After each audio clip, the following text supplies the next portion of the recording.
नमस्कार, आप देख रहे हैं अपना उत्तराखंड और मैं हूं आपके साथ दिशा गुप्ता। बुलेटिन की शुरुआत करेंगे बड़ी खबर के साथ। इस वक्त की बड़ी जानकारी हरिद्वार से आपको बता रहे हैं। बड़ी खबर, सीएम पुष्कर सिंह धामी का आज हरिद्वार दौरा। रुड़की में कई महत्वपूर्ण कार्यक्रमों में आज मुख्यमंत्री पुष्कर सिंह धामी शामिल होंगे।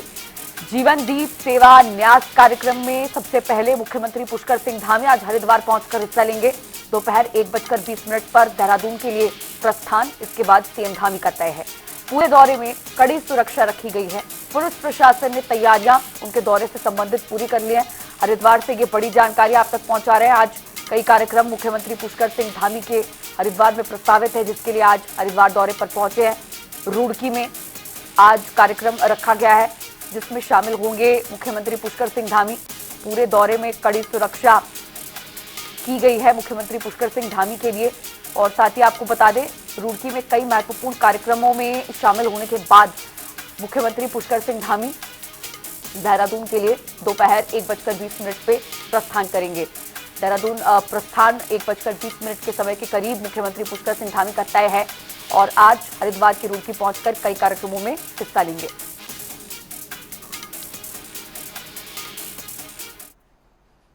और अब देहरादून से आ रही एक बड़ी जानकारी इस वक्त की आपको बता रहे हैं। देहरादून ओएनजीसी चौक हादसे में बड़ा अपडेट सामने आया है। 1 साल बाद कैंट कोतवाली पुलिस ने कार्रवाई की है। 500 पन्नों की चार्जशीट पुलिस ने दाखिल की है और आपको बता दें कि मालिक समेत 5 लोगों को गिरफ्तार किया गया है। चार्जशीट में 60 गवाहों के बयान दर्ज किए गए हैं। पिछले साल 6 लोगों की सड़क हादसे में मौत हुई थी। 6 युवाओं की जान इस सड़क हादसे में गई थी। ये वो भयावह सड़क हादसा है। 11 नवंबर 2024 की रात को सड़क हादसा हुआ था, जिस दौरान इनोवा कार और टैंकर की जोरदार भिड़ंत हुई थी, जिसके चलते 6 युवाओं की जान गई थी। सड़क सुरक्षा को लेकर प्रशासन पर कई सवालिया निशान खड़े हुए थे और जिन युवाओं ने जान गंवाई थी, उनके परिजनों ने भी पुलिस की कार्रवाई पर गंभीर सवाल खड़े किए थे। पुलिस की कार्यप्रणाली पर सवाल खड़े किए गए थे और अब इस मामले के 1 साल बीत जाने के बाद आखिरकार चार्जशीट कोर्ट में दाखिल हुई है और उम्मीद है कि ट्रायल भी अब इस मामले में जल्द शुरू होगा।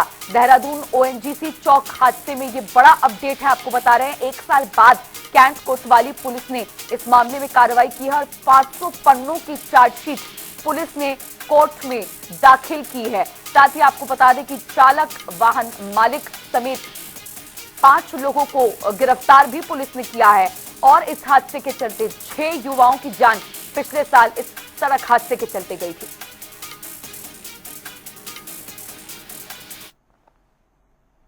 और देहरादून से आ रही एक और बड़ी खबर आपको बता दें। उत्तराखंड छात्रवृत्ति घोटाले में ईडी ने बड़ी कार्रवाई की है। डीआईटी यूनिवर्सिटी के चेयरमैन अतुल अग्रवाल को नोटिस जारी किया गया है। SC/ST छात्रों के फर्जी नाम से करोड़ों की छात्रवृत्ति का घोटाला किया गया है। साल 2010 से साल 2017 तक कई शिक्षण संस्थानों पर धोखाधड़ी का आरोप भी है। ईडी ने ऐसे ही कई संस्थानों की संपत्तियां अटैच की हैं और कार्रवाई इन संस्थानों के खिलाफ की है। मनी लॉन्ड्रिंग के तहत शिक्षण संस्थानों की जांच अब की जाएगी। डीआईटी यूनिवर्सिटी के चेयरमैन अतुल अग्रवाल को नोटिस भी ईडी ने जारी कर दिया है।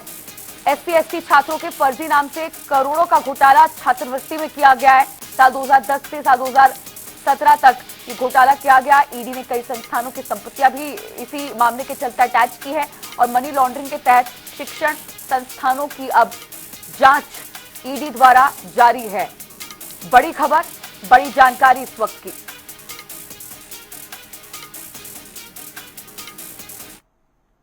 और चलिए अब खबरों की ओर आगे बढ़ेंगे। आपको बता दें कि देहरादून में कर्मचारियों की लगातार हड़तालों के बीच सरकार ने बड़ा कदम उठाते हुए प्रदेश में 6 महीने के लिए एस्मा लागू कर दिया है। सरकार इसे प्रशासनिक व्यवस्था बनाए रखने का उपाय बता रही है, तो वहीं कांग्रेस अध्यक्ष गणेश गोदियाल ने इसे कर्मचारियों की आजीविका पर चोट और लोकतांत्रिक अधिकारों का हनन बताते हुए सरकार पर गंभीर सवाल उठाए हैं। ये पूरी तरह से एक तो कोड़ और ऊपर से खाज, ये कहावत को चरितार्थ करता है। मैं बहुत गंभीरता से माननीय मुख्यमंत्री जी से इस उम्मीद के साथ उनकी तरफ देख रहा हूं कि कृपया वो ये बताएं कि क्या प्रदेश में स्थितियां सामान्य नहीं है, क्योंकि एस्मा जैसा कदम उठाना ये इंगित करता है कि प्रदेश में सामान्य स्थितियां नहीं हैं और इन निर्मित असामान्य परिस्थितियों में मुख्यमंत्री जी को अंततोगत्वा ये अपना आखिरी हथियार उठाना पड़ा। तो मुख्यमंत्री जी को ये बात इस प्रदेश की जनता को बतानी चाहिए कि क्या ऐसी असामान्य परिस्थितियां हैं। हम बिल्कुल उनके इस कदम का पुरजोर विरोध करते हैं कि उन्होंने कर्मचारियों की मांगों को, जो कि जिनका परीक्षण की माननीय हाई कोर्ट से लेकर माननीय सुप्रीम कोर्ट तक प्रत्येक जगह पर उन मांगों का परीक्षण हो चुका है और अंततोगत्वा सुप्रीम कोर्ट से ये बात आ गई कि इनकी मांगें जायज़ हैं और सरकार को आदेश दिया गया है कि आप इनकी मांगों को मानिए।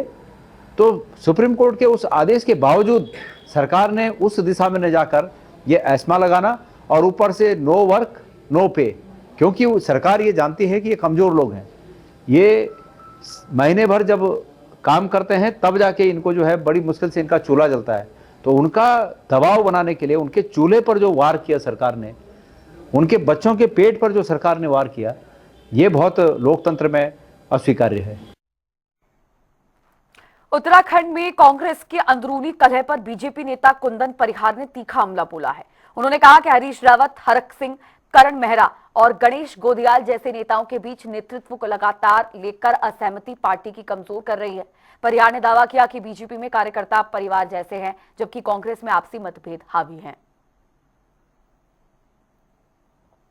कांग्रेस पार्टी का हमेशा ही इस उत्तराखंड में इतिहास रहा है कि वो एक दूसरे के नेतृत्व को कभी स्वीकार नहीं करते, चाहे वो हरीश रावत जी हो, चाहे वो हरक सिंह रावत जी हो, चाहे वो करण मेहरा जी हो, चाहे वो गणेश गोदियाल जी।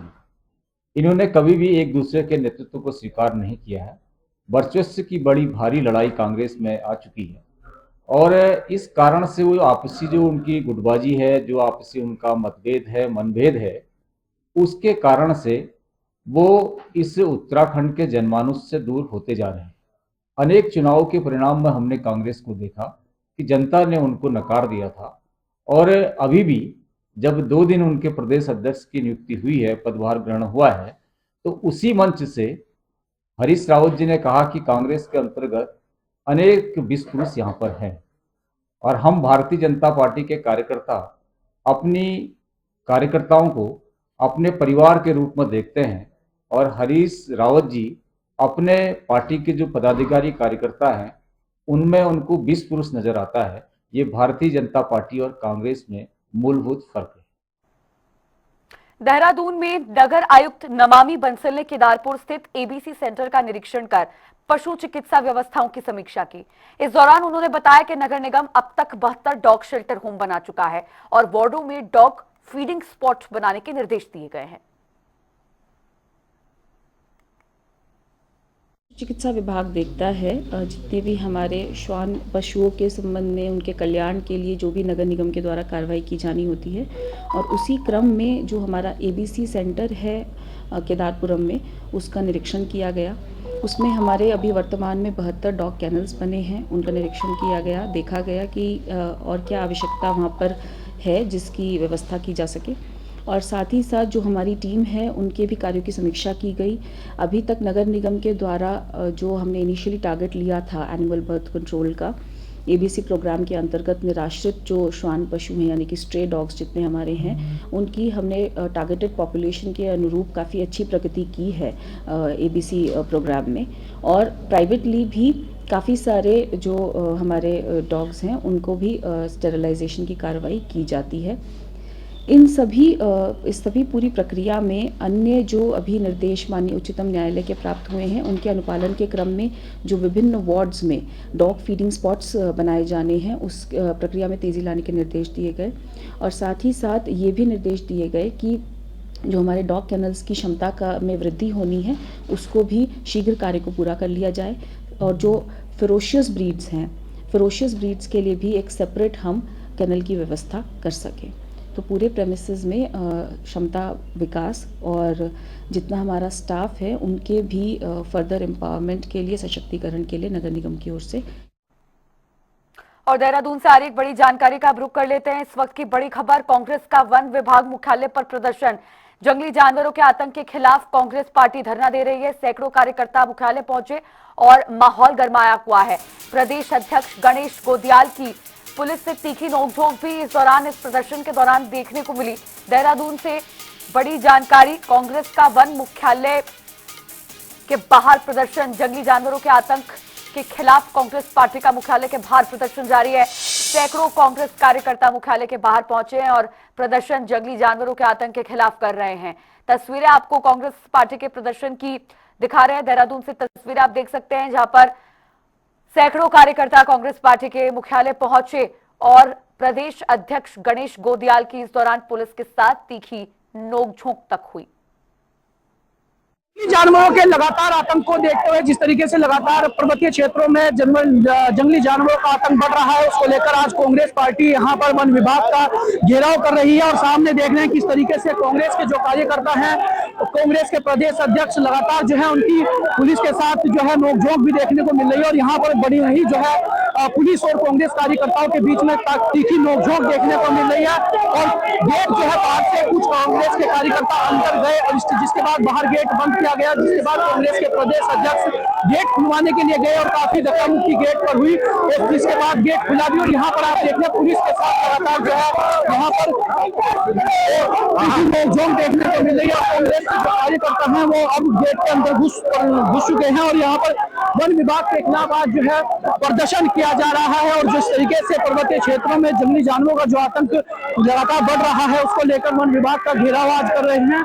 और यहाँ पर देखिए कांग्रेस पार्टी के जो तमाम कार्यकर्ता हैं, नेता हैं, उनका में जो है वो अब गेट के अंदर आ चुके हैं। और यहाँ पर जो है कांग्रेस के कार्यकर्ता वो अंदर अब पहुंच गए हैं और यहाँ पर वन विभाग के अंदर जो है वो मुख्यालय के अंदर धरना दे रहे हैं। और यहाँ पर अब वो बैठ गए हैं, लोगों से बातचीत भी करेंगे। जिस तरीके से यहाँ पर आप देख रहे हैं कांग्रेस के जो तमाम नेता हैं वो यहाँ पर तो अंदर गेट के अंदर जो है तोड़ कर जो है अंदर घुस चुके हैं और यहाँ पर अंदर हैं। और लगातार जो है वो यहाँ पर अंदर गेट के अंदर है। हमारे साथ बातचीत करने के लिए कांग्रेस आज कांग्रेस ने वन विभाग का जो है घेराव किया है, मुख्यालय का घेराव कर रहे हैं। क्या कुछ कहेंगे? काफी नोकझोंक भी देखने को मिली गेट पर। जिस तरह से आप देख रहे हो जंगली जानवर जो है गांव क्षेत्रों में जाकर हमले कर रहे हैं और सरकार पूरी तरह से विफल हो रही है। सरकार के पास ना तो जंगली जानवरों के लिए कोई नीति है, ना ही आम जन की जो हानि हो रही है उसके लिए जो है कोई नीति है। उसी का विरोध करने के लिए आज गणेश गोदियाल जी के नेतृत्व में समस्त कांग्रेस जन जो है आज विरोध प्रदर्शन करने पहुंचे यहाँ। हमारे साथ जो है कांग्रेस के कई कार्यकर्ता यहाँ पर हैं, तमाम जो है आप सीधे सामने दिखाएंगे आपको तस्वीरों में। आप सामने देख रहे हैं यहाँ पर सैकड़ों की संख्या में कांग्रेस के जो कार्यकर्ता हैं, वर्कर हैं और यहाँ पर कांग्रेस के प्रदेश अध्यक्ष वो भी यहाँ पर बैठे हैं। और कांग्रेस के वन विभाग के जो जंगली जानवरों का आतंक लगातार पर्वतीय क्षेत्रों में बढ़ रहा है, उसके विरोध में जो है यहाँ पर कांग्रेस के कार्यकर्ता वन विभाग वन भवन के अंदर जो है वो एंटर किए हैं। और इसके साथ ही जो है कांग्रेस के कई कार्यकर्ता और नेता यहाँ पर अंदर जो है वो प्रदर्शन करते हुए दिखाई दे रहे हैं और लगातार नारेबाजी जो है यहाँ पर हो रही है। अब ऐसे में आगे वन विभाग इस मामले पर क्या संज्ञान लेता है और क्या तरीके से जो है इनकी क्या कुछ जो मांगे हैं वो कितनी पूरी होती है, तमाम चीजें देखने वाली होंगी। अपने सहयोगी रोहित के साथ मैं सैनी, जनता टीवी दे रहा।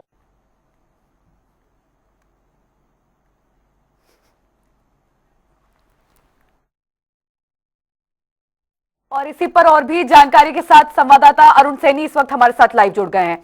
अरुण, कांग्रेस कार्यकर्ता बड़ी संख्या में मुख्यालय के बाहर पहुंचे और जमकर प्रदर्शन कर रहे हैं। जो आतंक जंगली जानवरों ने फैलाया हुआ है पर्वतीय इलाकों में, उसको लेकर फिलहाल क्या जानकारी मिल रही है? जी बिल्कुल देखिए, आज कांग्रेस के प्रदेश अध्यक्ष गणेश गोदियाल गुजरात के मुख्यालय पर पहुंचे और जिस तरीके से उन्होंने सस्पेंस क्रिएट किया था और उन्होंने एक यहाँ पर वन विभाग मुख्यालय से थोड़ी दूरी पर सभी कांग्रेसियों को बुलाया था। उन्होंने पूरा ये कहा था कि तमाम एजेंडा जो है वहीं बताया जाएगा और उन्होंने कोई इसकी जानकारी पहले किसी भी कार्यकर्ता को नहीं दी थी कि वन विभाग का घेराव करना है। बस उन्होंने एक जानकारी ये दी कि वहाँ पर इकट्ठा हो, उसके बाद ही आगे के निर्देश दिए जाएंगे। और इसी को लेकर सैकड़ों की संख्या में कांग्रेस के कार्यकर्ता वहाँ पर इकट्ठा हुए और उसके बाद वन विभाग का घेराव करने के लिए कांग्रेस ही यहाँ पर पहुंचे, जिसके बाद पुलिस बड़ी संख्या में यहाँ पर मौजूद थी और ऐसे में है।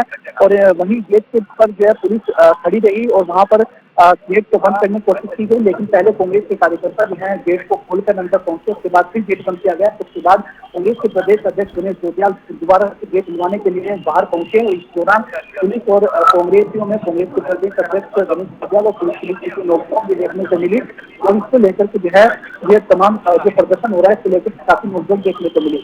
कांग्रेस का ये आरोप है और कांग्रेस अपनी मांगों को लेकर आई है। जिस तरीके से पर्वतीय क्षेत्रों में लगातार जो जंगली जानवर है, चाहे जो भालू है, भालू जिस तरीके से महिलाओं को अपना निवाला बना रहे हैं, छोटे बच्चों को अपना निवाला बना रहे हैं, घर में से कई बार इस तरीके की सूचनाएं भी है और कहीं देखा भी गया है कि घरों में से छोटे छोटे बच्चों को भालू उठाकर ले जा रहे हैं या फिर बंदर जो है या जंगली शोर है वो खेती को नुकसान भी पहुंचा रहे हैं। इससे तमाम जो है विरोध में आज कांग्रेस पार्टी यहाँ पर पहुंची है। कांग्रेस पार्टी का यह आरोप है कि वन विभाग इसका कोई संज्ञान नहीं ले रहा है, वन विभाग इसको लेकर लगातार फेल साबित हो रहा है, कोई भी संज्ञान इस पर जो है वो नहीं लिया जा रहा है। तो आज जो है उन मांगों को लेकर यहाँ पर पहुंचे और इन्हें ज्ञापन भी जो है यहाँ पर सौंपा जाएगा।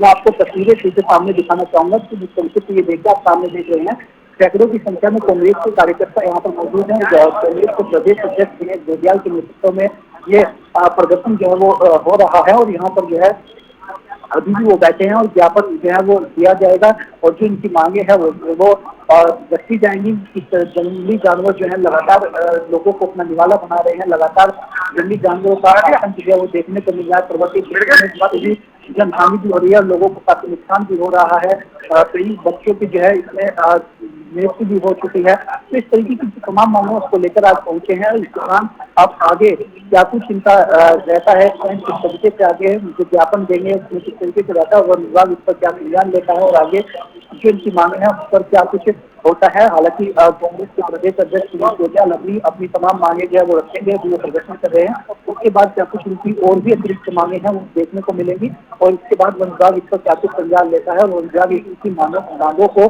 कितना मानता है, तमाम चीजें देखने वाली होंगी। जी अरुण, कांग्रेस पार्टी जो फिलहाल प्रदर्शन कर रही है वो एक तरह से निशाना भी है सत्ता पक्ष पर, प्रदेश सरकार पर, कि प्रदेश सरकार जंगली जानवरों के आतंक से बचाने के लिए जो उचित इंतजाम या व्यवस्थाएं हैं प्रदेश की जनता के लिए नहीं कर पा रही है, जिसकी वजह से कांग्रेस को प्रदर्शन पर उतरना पड़ रहा है।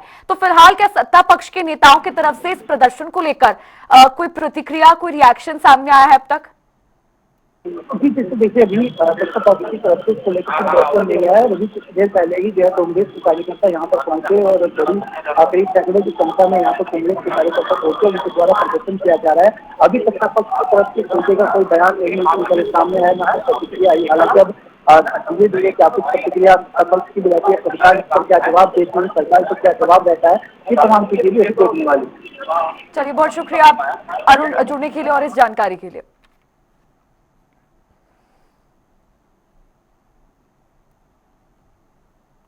देहरादून चिड़ियाघर में सर्दियों की शुरुआत के साथ ही जानवरों की डाइट और देखभाल में बदलाव शुरू हो गया है।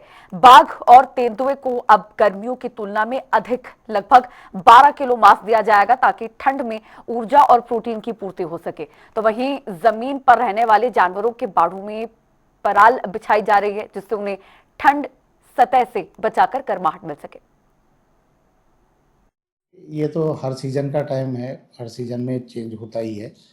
तो जैसे हमारे बड़े जानवर हैं, जैसे हिरन है, हमारे पास 4 प्रकार के हिरन हैं। एक स्पॉटेड डियर है, सांबर डियर है, घुरल है और मार्किंग डियर है। तो इनके लिए क्या है कि खाने में भी चेंज है और रहने के लिए हमने क्या है कि पराल होता है, जो घास पराल है, पराल मंगा दी है और जो शेड बने हुए हैं उनके, उन शेडों में पराल डाल दी है। तो कुछ वो पराल भी खाते हैं और उसमें आराम से लेट जाते हैं। तो एक तो ठंड का वो है। दूसरा क्या है कि हमारा एक फीड आ रहा है, तो उसको डॉक्टर साहब ने एडवाइस किया था कि ये फीड मंगा लो। तो उसके साथ साथ हम क्या करते हैं कि गुड़, आजकल सर्दियों में गुड़ और खल होती है, जो सोयाबीन की और उसकी होती है ना, लाई की खल होती है, उसको उसके फीड में मिला के देते हैं, जो कि उसकी बॉडी में गर्माहट रहे। और अब बुलेटिन में आगे बढ़ेंगे। हरिद्वार से आ रही एक बड़ी जानकारी आपको बता रहे हैं। मामूली कहा सुनी से विवाद बढ़ा, सड़क पर बवाल मचा, 2 पक्षों में ईंट पत्थर और मारपीट का मामला सामने आया है। वीडियो इसका वायरल हुआ है और पुलिस ने हालात पर काबू पा लिया है। दोनों पक्षों पर मुकदमा दर्ज हुआ है। वीडियो के आधार पर सख्त कार्रवाई पुलिस दोनों पक्षों के खिलाफ करेगी। मामूली कहासुनी से ये बात शुरू हुई थी जो कि एक बड़े विवाद में तब्दील हो गई और देखते ही देखते काफी ज्यादा लड़ाई झगड़ा मौके पर बढ़ गया। दोनों पक्षों के बीच जमकर मारपिटाई हुई और जिसकी सूचना पुलिस को दी गई। वीडियो मारपिटाई का और इस पूरे विवाद का सोशल मीडिया पर जमकर वायरल हो रहा है और इसी वीडियो के आधार पर पुलिस आगे की कार्रवाई करेगी। फिलहाल आपको बता दें कि दोनों पक्षों के खिलाफ मुकदमा दर्ज हो चुका है और जो वीडियो झगड़े का वायरल हो रहा है विवाद का, उसी के आधार पर पुलिस आगे की कार्रवाई दोनों पक्षों के खिलाफ करेगी। वीडियो के आधार पर सख्त कार्रवाई पुलिस करेगी। मामूली कहासुनी के चलते दो पक्षों में विवाद हुआ, दोनों पक्षों में ईंट पत्थर और मारपीट काफी ज्यादा बढ़ गई। पुलिस ने हालात काबू किए और वीडियो के आधार पर पुलिस अब इस मामले में सख्त कार्रवाई करने वाली है। हरिद्वार से बड़ी खबर इस वक्त की, बड़ी जानकारी। दो पक्षों में ईंट पत्थर चले, जमकर मारपीट हुई। वीडियो दोनों पक्षों के बीच के झड़प का वायरल हो रहा है और पुलिस ने मौके पर पहुंचकर हालात पर काबू पाया। दोनों पक्षों को समझाने बुझाने का प्रयास पुलिस की तरफ से किया गया और कड़ी मशक्कत के बाद दोनों पक्षों को आमने सामने से हटाया गया और हालात पर काबू पुलिस ने पा लिया है। लेकिन वीडियो के आधार पर पुलिस सख्त कार्रवाई करेगी और दोनों पक्षों के खिलाफ पुलिस ने मुकदमा भी दर्ज कर दिया है।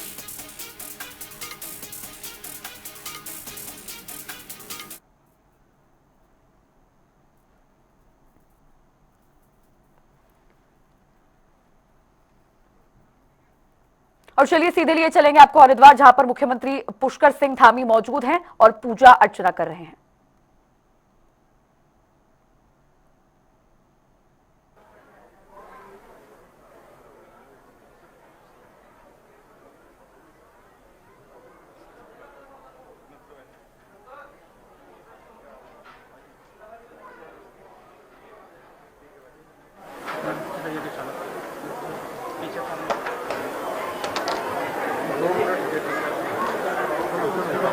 चलो चलो चलो चलो चलो